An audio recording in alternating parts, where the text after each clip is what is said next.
What's up, everyone? Welcome back to another episode of Kevin Prolix TV. And boy, do I got one for you. Now, here we go with the recap of what happened last time. Now, we got Emily, her husband, who's divorcing her, and we got Bev, her friend, and John, the love affair. Here we go. I discovered my wife, 28 of 7 years, is cheating on me. She doesn't know that I know. Update 5. All right, here we go. A lot of you were wondering about Bev's husband. Bev's husband texted me back, shit, and then, thanks, man. I don't know exactly how to interpret that, but I'm too tired to be invested in Bev's husband's marriage.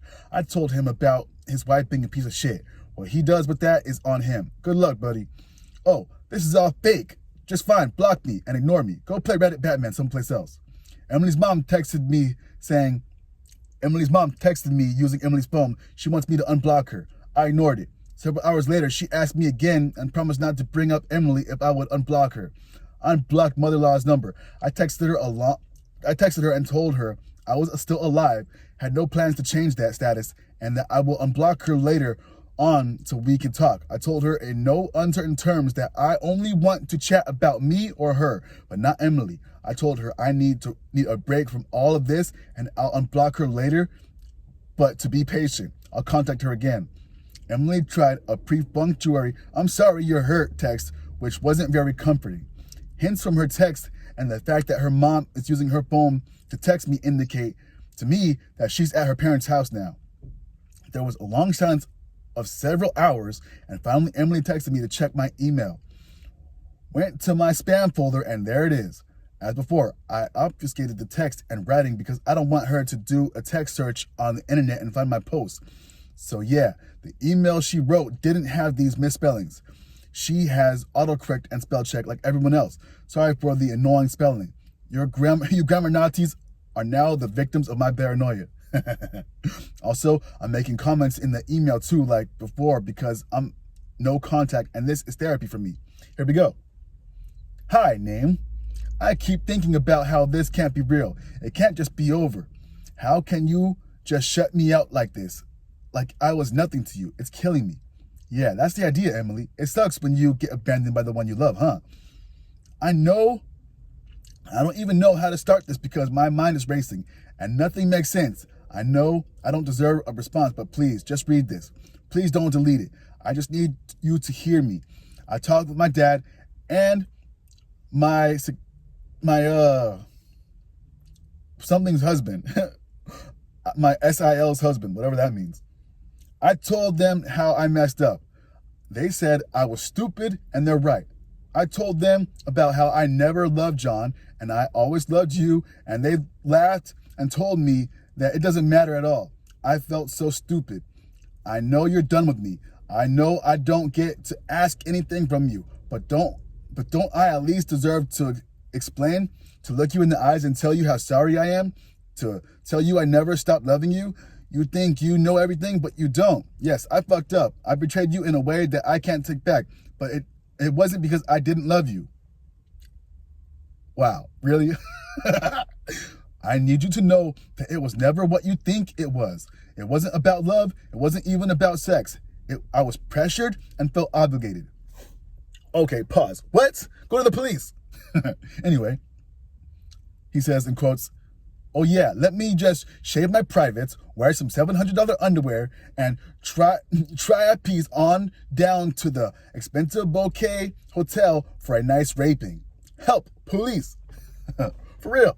Anyway, John didn't just walk into my life and swept me off my feet. He inserted himself. He did so much for me and for my business. You know how much I was struggling, how close I was to losing everything. He was the one who helped me. He connected me with the right people. He helped me with my lease, with contracts, with vendors. He got me meetings I could have never gotten on my own. And I let myself believe that he was just being a mentor, that he just wanted to help me. I told myself that it was just one time, that if I just gave in once, then it would be enough. Then he'd stop pressuring, but it wasn't enough. And I didn't know how to get out of it. I kept telling him no, but he always had a way of making me feel like I was being ungrateful. Like after everything he did for me, I was selfish for not giving him what he wanted. I hated I hate myself for not shutting it down from the start, for being so fucking stupid, for letting it go on. I tried to stop it, but every time I pulled away, he'd remind me of how much he helped me, how I wouldn't be where I am without him, how I'd ruin everything if I cut him off. So I kept making excuses. I told myself I had it under control. I thought I could handle it. What do we call someone who trades sex with someone they don't love for goods and services? Tip of my tongue. And then Christmas happened. New Year's Eve happened. And that's when I knew he wouldn't stop. That's when I knew I had to end it for good.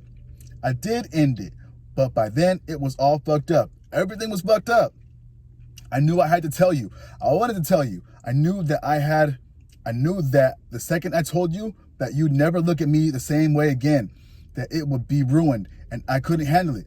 I knew you at least suspected ever since you accused me at New Year's Eve. I just put my head down and wanted it to all go away.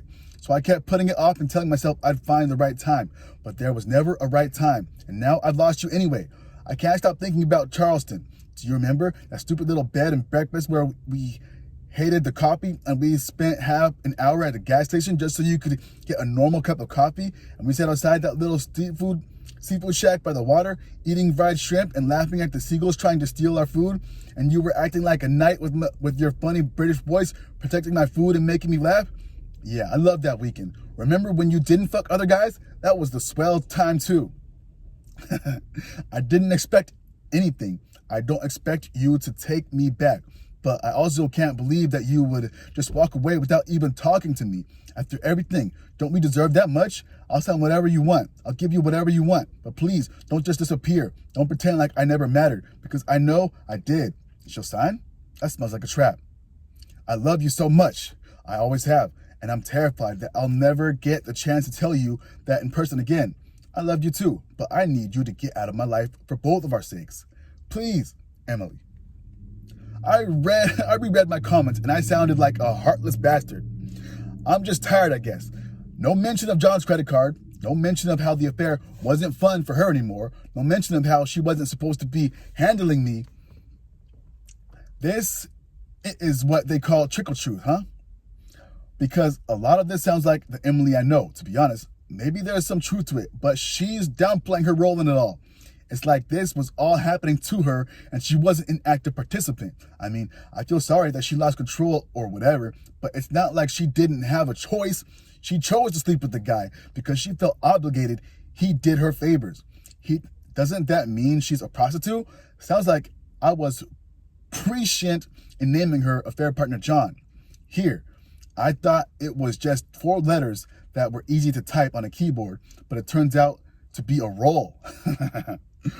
Should I petition the mod to change my username to Oblivious Pimp 6969?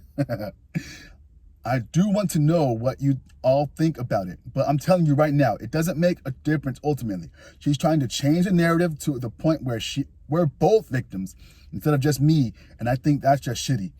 The really fucked up thing is that part of me wants to believe her and that she was just a victim of John.